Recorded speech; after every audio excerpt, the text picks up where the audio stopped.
Hello everyone, I am very glad that you're joining this story. Subscribe, like and comment. Enjoy the story, smile more often. When I graduated high school, my dad refused to help me pay for college, saying it was my responsibility to figure it out. A year later, he bought my stepbrother a brand new car without batting an eye. Now, years later, he's asking me to help him with his medical bills. And on top of that, he wants me to share my inheritance. The day I opened the envelope from my dream college felt surreal. I had been obsessively checking the mail for weeks, wondering if my hard work would pay off. When I saw the bold letters, "Congratulations," at the top of the letter, I could barely contain my excitement. I ran into the kitchen, where my mom was unloading groceries, and held the letter up like it was a golden ticket.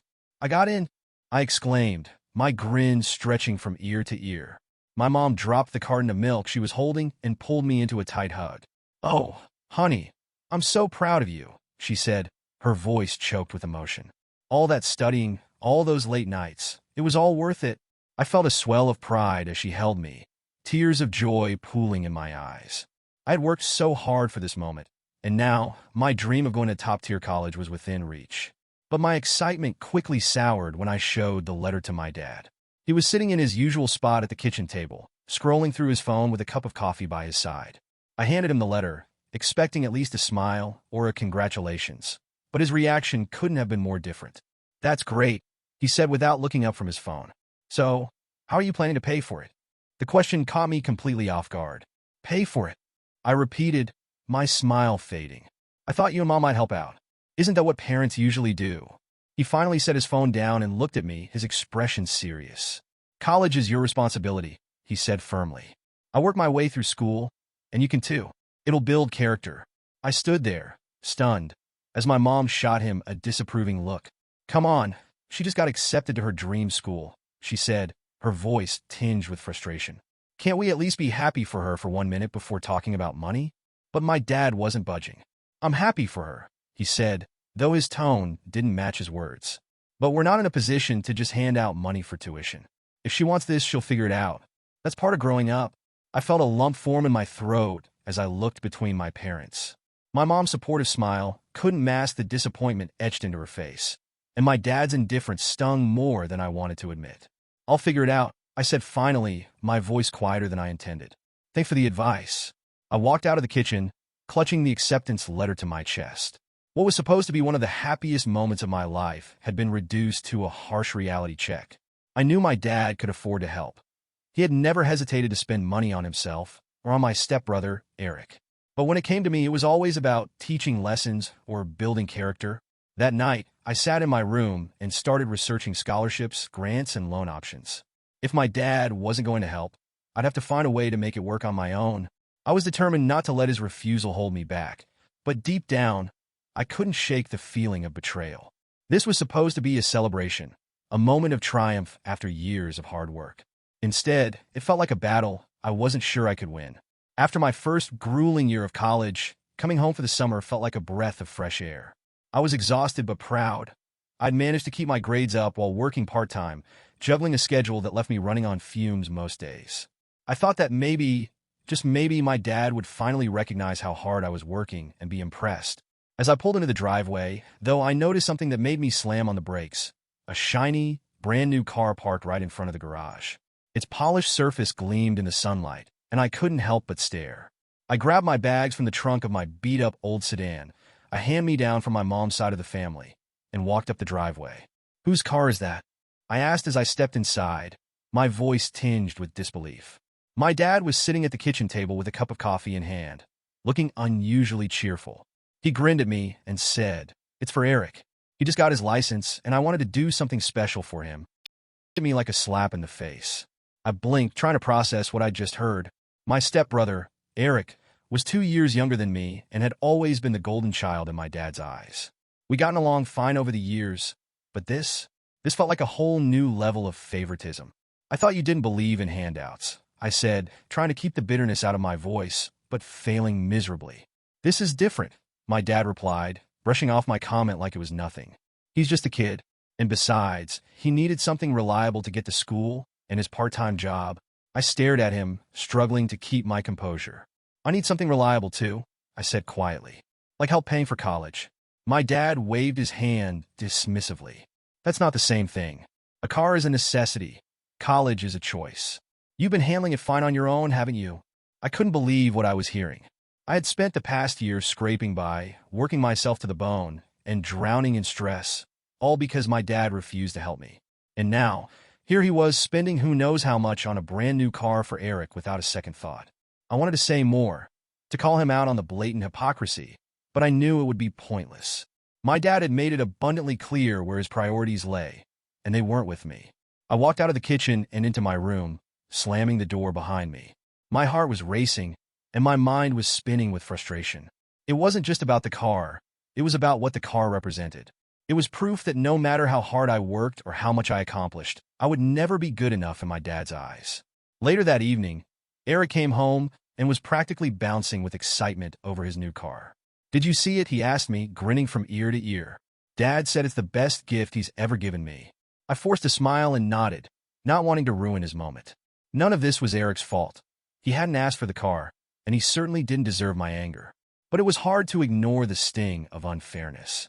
As the summer wore on, the car became a constant reminder of everything I wasn't getting from my dad: support, recognition, and even the basic respect of being treated equally. Every time I saw Eric driving it, a part of me wanted to scream. By the time I packed up to head back to school, I had resolved to stop expecting anything from my dad. It was clear that no matter how hard I worked or how much I proved myself, he wasn't going to change. If I wanted to succeed, I'd have to keep relying on myself, because I couldn't count on him. What I didn't realize was that this moment wasn't the end of the favoritism. It was just the beginning of a much bigger battle. The sleek new car in the driveway became more than just a vehicle. It was a symbol of the growing divide between my dad's two families. My mom and I were on the outside, left to fend for ourselves, while my dad, my stepmom, and Eric seemed to be living in their own little world. That car was a physical manifestation of my dad's priorities, and every time I saw it, I felt a mix of anger and sadness that was hard to shake. My mom, ever the peacemaker, tried to keep things from boiling over. "Your dad loves you," she'd say whenever I vented my frustration. "He just has a different way of showing it." I wanted to believe her, but it was impossible to ignore the reality in front of me. Actions speak louder than words, and my dad's actions were screaming loud and clear. He was willing to invest in Eric's future, but when it came to mine, he couldn't even spare a word of encouragement, let alone financial support. The rift between us only widened as the weeks went by. My dad and stepmom were so wrapped up in Eric's milestones, his first job, his driving test, his college applications, that they barely seemed to notice I was home at all. The few times we did talk, the conversations were shallow, filled with awkward silences and polite nods.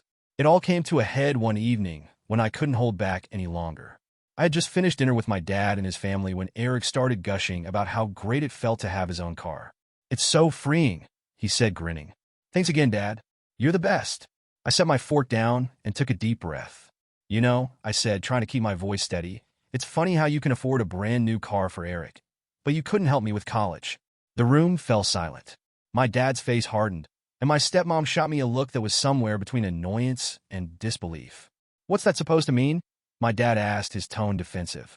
"It means exactly what it sounds like," I replied, refusing to back down. "Eric gets a car, and I get a lecture about building character.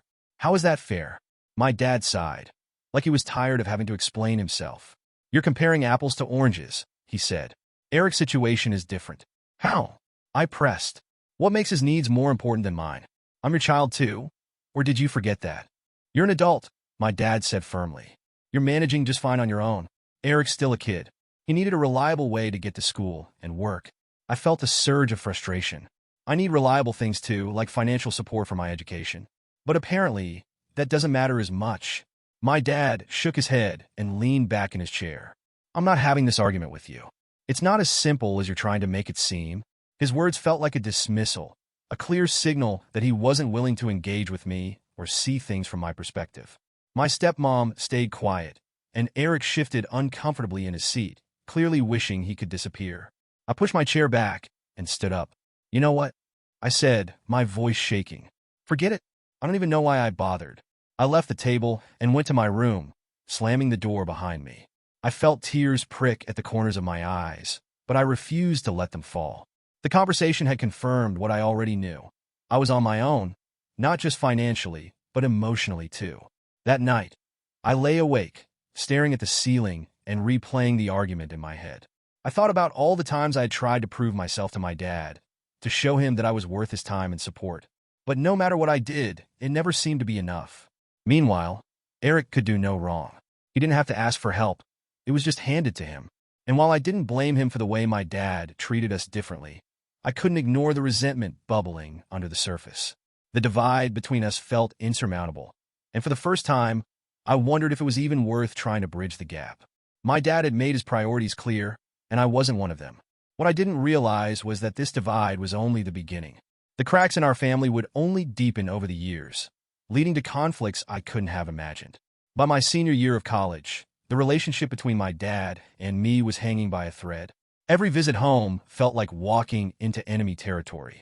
The tension in the air was suffocating, and every conversation seemed to spiral into an argument. My dad had perfected the art of praising Eric while barely acknowledging anything I did. Eric's part-time job, his grades, his weekend hobbies, everything he did was a source of pride for my dad. Meanwhile, I was grinding my way through college with a full course load and 2 jobs, and the most I ever got from him was a half-hearted, "That's good." One night, during a rare family dinner, I finally reached my breaking point. My dad was midway through a story about how Eric had just been promoted at his job. "He's really got his act together," my dad said, beaming with pride. "He's working hard and making something of himself."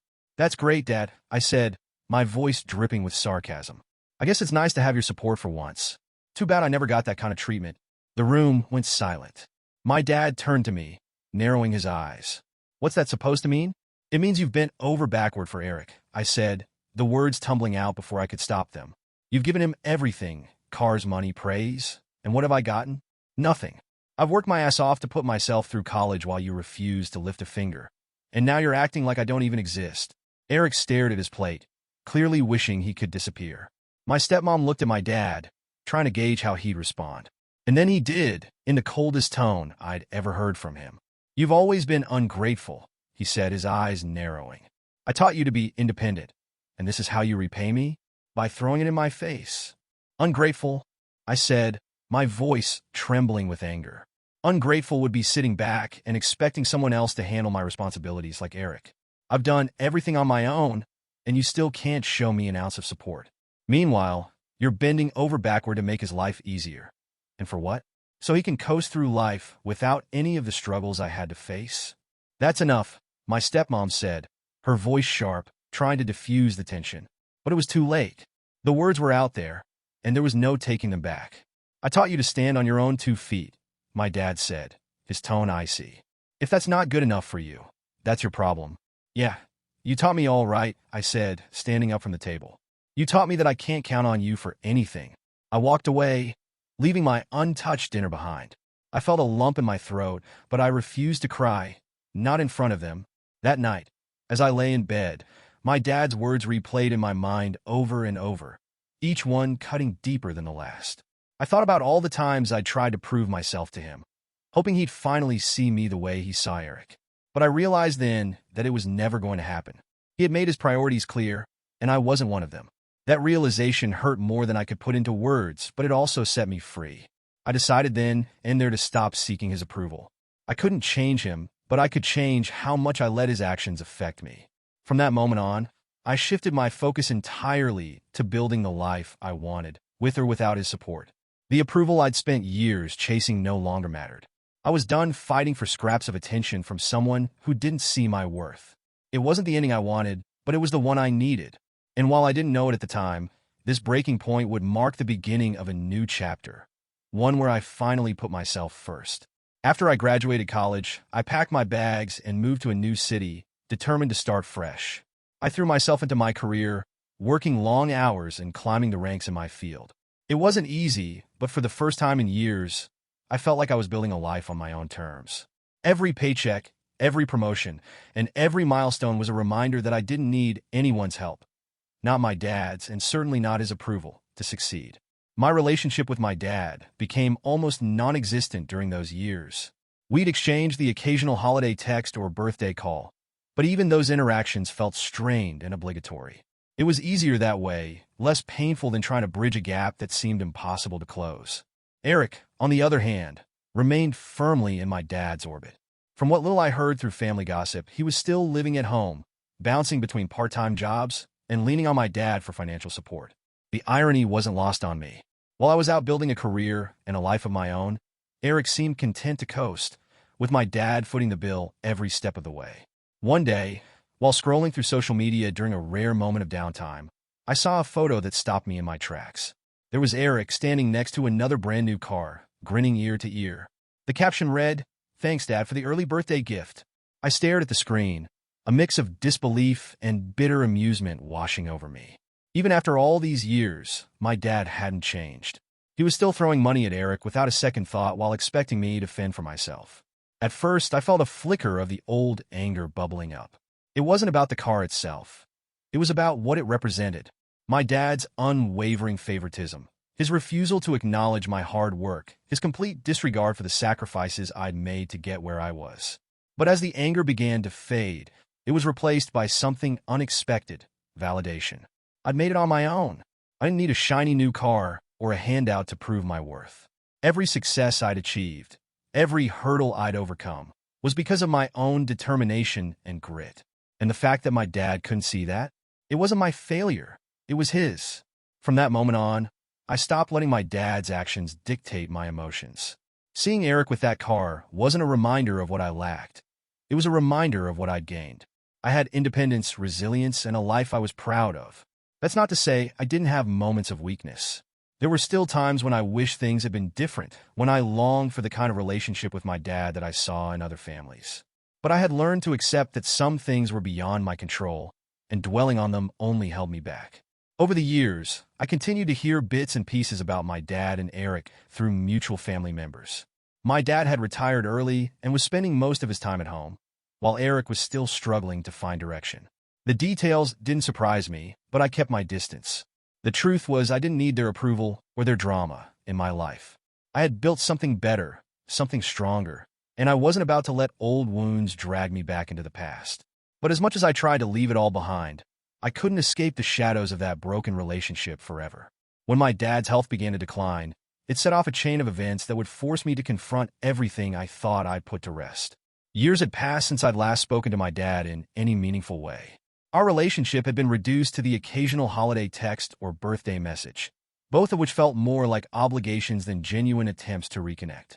So when my phone buzzed one evening and I saw his name on the screen, I assumed it was just another polite check-in. "Hey," I answered cautiously. "Hi," he said, his voice unusually hesitant. "I need to talk to you about something important."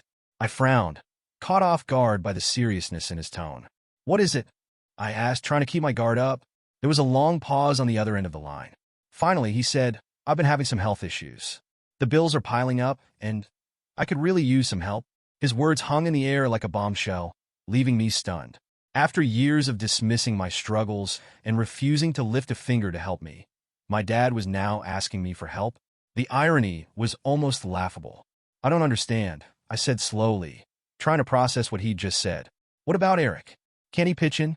My dad sighed heavily, the weariness in his voice almost masking the defensiveness I knew was coming. "Eric's trying his best, but he's not in a position to help financially right now." "Interesting," I said, my voice dripping with sarcasm. "So after all the money you've poured into him, cars, gifts, everything, you're turning to me? The one you refused to help when I needed it most." "I know how it sounds," he said quickly, his tone almost pleading. "But you've always been the responsible one. You're successful now. You've got a good job, a stable life. I wouldn't ask if it wasn't serious." I wanted to laugh, but the anger bubbling inside me wouldn't let me. "You wouldn't ask if it wasn't serious?" I repeated, incredulous. "Dad, I came to you years ago when I was struggling to pay for college, and you told me to figure it out on my own. You had the money to help me, but you chose not to. Now you want me to bail you out? Do you even hear yourself?" He didn't respond right away. When he finally spoke, his voice was softer, almost regretful. "I know I wasn't there for you the way I should have been," he admitted. "But I'm asking you now, not just as your father, but as someone who needs your help." His words struck a nerve, but not in the way he probably intended. I couldn't help but think about all the times I'd needed him, his support, his encouragement, his belief in me, and he hadn't been there. And now, after years of ignoring me and favoring Eric, he expected me to swoop in and save the day.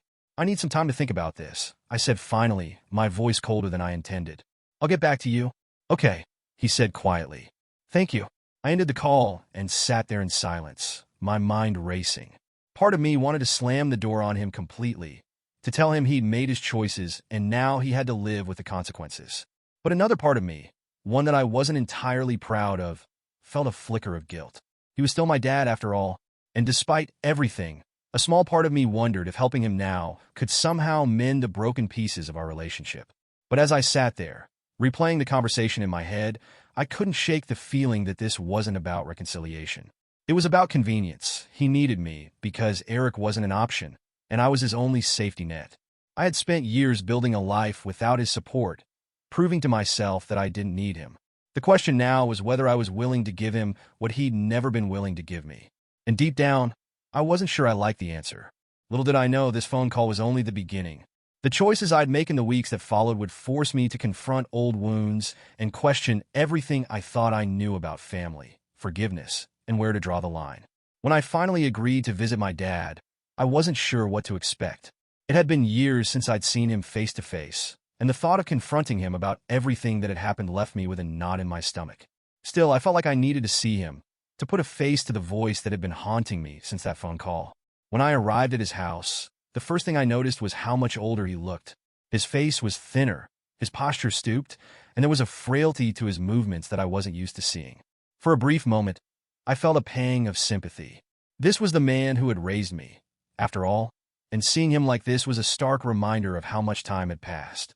But that sympathy began to fade as soon as we sat down to talk. The tension in the room was palpable, and I could feel the weight of everything unsaid hanging between us. I appreciate you coming, my dad said, avoiding eye contact. His hands fidgeted in his lap, and his voice was softer than I remembered. I know things haven't been perfect between us, but I'm still your father. And family helps family. His words hit me like a slap in the face. I felt my jaw tighten as years of pent-up frustration began to bubble to the surface. Family helps family? I repeated, my voice tinged with incredulity. Where was that mentality when I was struggling to pay for college? Or when I was working 2 jobs just to make ends meet? He didn't respond right away. Instead, he sat there, staring at his hands, as if hoping the conversation would end if he just stayed quiet. But I wasn't going to let him off the hook that easily. You made your choices, Dad, I continued, my voice growing steadier with each word. You prioritized Eric over me, time and time again. You gave him everything, a car, financial support, endless praise, and you left me to figure everything out on my own. And now, after all that, you expect me to bail you out? That's not how this works. I'm sorry, he said quietly, his voice barely above a whisper. For a moment, his words hung in the air, and I almost believed him. But as I looked at him, sitting there with his shoulders slumped and his face etched with regret, the apology felt hollow. Too little, too late. You're sorry? I said, my voice trembling. You're sorry now? When you need something from me? Where was this apology when I needed you? Where was this regret when I was drowning in debt and working myself to the bone to pay for a future you didn't think was worth investing in? I didn't mean to hurt you, he said, his eyes finally meeting mine. I thought I was teaching you to be strong, to stand on your own 2 feet. Well, congratulations, I said bitterly. I stood on my own 2 feet, just like you wanted, and now I'm supposed to forget everything you put me through and help you because we're family? Do you even hear how ridiculous that sounds? My dad didn't say anything after that. He just sat there, staring at me with an expression I couldn't quite place. Regret, maybe, or shame. But whatever it wasn't enough to change the way I felt. For years, I had carried the weight of his indifference, tried to make peace with the fact that I would never be a priority in his life. And now, as I sat there looking at him, I realized that I didn't owe him anything. Not my forgiveness, not my money, and certainly not my help. I can't do this, Dad, I said finally, standing up. You made your choices, and now you have to live with them. I hope Eric can give you the support you need, but I'm done trying to fix a relationship that you broke. As I walked out of the house, I felt a mix of emotions. Anger, sadness, relief. I knew that walking away wasn't going to fix the years of hurt, but it was the only way I could move forward. For the first time in a long time, I felt like I was reclaiming a part of myself that I had lost in the struggle to gain his approval. And as much as it hurt to leave, I knew it was the right thing to do. Little did I know, the confrontation wasn't the end of the story. My dad's health and financial struggles would bring even more complications into my life, forcing me to make choices that would test everything I thought I knew about family, forgiveness, and standing my ground. A few months after our last conversation, my dad passed away. The news came through a phone call from Eric, his voice solemn but detached, as though he was delivering the weather report. I didn't know how to feel. Part of me was sad, of course, he was my father, and no amount of conflict could erase that. But another part of me felt a strange sense of closure, as though the chapter of my life that had been defined by his favoritism and neglect was finally over. A week later, I sat in the lawyer's office for the reading of my dad's will. I hadn't known what to expect, but the terms laid out before me felt like a cruel joke. His estate was to be divided equally between Eric and me. I couldn't help but laugh bitterly. Even in death, my dad had clung to the idea of fairness, despite years of making it abundantly clear who his favorite was. Eric had received cars, money, and endless support during my dad's lifetime, while I'd been left to fend for myself. And now, my dad thought splitting everything 50-50 would make up for it. Eric, predictably, was quick to lay claim to his half of the estate. "It's what Dad wanted," he said, his tone smug and self-assured. "We should honor his wishes." I stared at him, incredulous. "Honor his wishes?" I repeated. "Eric, you've been honoring his favoritism your entire life. You've gotten everything handed to you on a silver platter, while I've had to fight for every scrap. And now you think you're entitled to half." Eric rolled his eyes. "Oh, come on. This isn't about the past. It's about what's fair. Dad wanted us to split it, so that's what we're doing." I felt a surge of anger rise in my chest. For years, I had swallowed my resentment, tried to take the high road, and focused on building a life for myself. But this was too much. I wasn't about to let Eric walk away with half of an estate that I had no doubt my dad had poured money into for years, all while neglecting. "I'm contesting the will," I said firmly, cutting through Eric's smugness like a knife. Eric's jaw dropped, and for a moment, he looked genuinely stunned. "You're what?" he said, his voice rising. "You heard me," I said. "I'm contesting the will. Dad may have thought this was fair, but it's not by a long shot. And I'm not going to stand by and let you walk away with half after everything that's happened." Eric's face turned red, and he leaned forward in his chair, pointing a finger at me. "You're being ridiculous," he snapped. "This isn't about what you think is fair. It's about honoring Dad's wishes." "No," I said, meeting his glare with one of my own. "It's about finally standing up for myself. You've had everything handed to you your entire life, and now you're expecting to take more." "Well, not this time." The lawyer, who had been sitting silently up until this point, cleared his throat and adjusted his glasses. "If you're serious about contesting the will," he said, "you'll need to provide evidence of undue influence, financial inequities, or other grounds to support your claim. It won't be an easy process." "I don't care how hard it is," I said, my voice steady. "I'm not backing down." The weeks that followed were a blur of paperwork, meetings with lawyers, and heated arguments with Eric. He accused me of being greedy, of trying to rewrite history, of disrespecting our father's memory. But I stood my ground, knowing that this wasn't about greed. It was about justice. I presented years of evidence, receipts for the cars my dad had bought Eric, the financial support he'd given him, and the blatant neglect of my own needs. I painted a picture of a father who had spent his life favoring one child while leaving the other to fend for herself, and I made it clear that dividing the estate equally wasn't just unfair. It was a slap in the face. Eric, of course, fought back with everything he had. He tried to paint me as bitter and jealous, someone who was using my dad's death as an excuse to settle old grudges. But the facts didn't lie, and the evidence was overwhelmingly in my favor. The day of the court ruling was one of the most nerve-wracking of my life. As the judge read out the decision, I felt a mix of anxiety and anticipation, my heart pounding in my chest. In light of the evidence presented, the judge said, "It is clear that there was a significant financial imbalance between the deceased's support of his two children during his lifetime. As such, the court rules in favor of the plaintiff. The estate will be divided as follows: 70% to the plaintiff and 30% to the defendant." The room was silent for a moment as the words sank in. Eric's face turned bright red, and he stormed out of the courtroom without a word. I sat there, stunned, as a wave of relief washed over me. It wasn't just about the money. It was about finally standing up for myself after years of being overlooked and undervalued. My dad's idea of fairness may have been flawed, but for the first time, I felt like justice had been served. As I left the courthouse that day, I knew that this victory wasn't just about the inheritance. It was about reclaiming my sense of worth and proving to myself that I deserved better. And while the fight had been exhausting, I wouldn't have done it any other way. But as I walked away, I couldn't help but wonder what this victory would cost me. My relationship with Eric was likely beyond repair, and the ghosts of my dad's choices still lingered in my mind. Only time would tell if the closure I'd fought so hard for would be enough to heal the wounds of the past. The legal fight that followed my decision to contest my dad's will was nothing short of a nightmare.